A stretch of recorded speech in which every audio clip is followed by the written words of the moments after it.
La Tunisie de nouveau face aux ravages du terrorisme.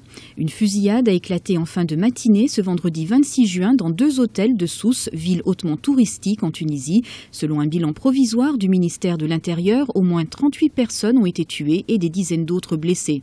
Ça veut dire qu'il y a des gens qui n'ont pas intérêt que nous, Africains, que nous, Méditerranéens, réussissions la transition démocratique. Il faut qu'il n'y ait qu'un seul État démocratique en sud et est de la Méditerranée, c'est tout. Des Tunisiens et des touristes belges, espagnols et britanniques figurent parmi les victimes. Des échanges de tirs ont eu lieu sur la plage, a rapporté la télévision d'État. Un des assaillants a été abattu et un autre interpellé. Et je ne sais pas jusqu'où ça va continuer, les complicités dont ils bénéficient. Ça me rappelle un 25 juillet, il y a 2 ans, quand mon collègue député comme moi, à l'époque, a reçu 14 balles dans le corps pour qu'on arrête le processus de démocratisation en Tunisie. En mai 2013, dans la même ville de Sousse, un kamikaze s'était fait exploser sur une plage sans toutefois faire de victimes.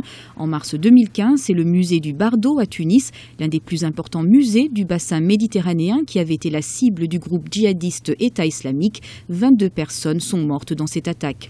À quelques jours du lancement de la saison estivale, ce dernier attentat porte un coup sévère au secteur du tourisme, poumon de l'économie tunisienne et qui connaît déjà un fort recul de sa fréquentation. Alors que les autorités tunisiennes s'engagent à prendre les mesures de sécurité appropriées, de nombreux touristes étrangers ont décidé de quitter le pays.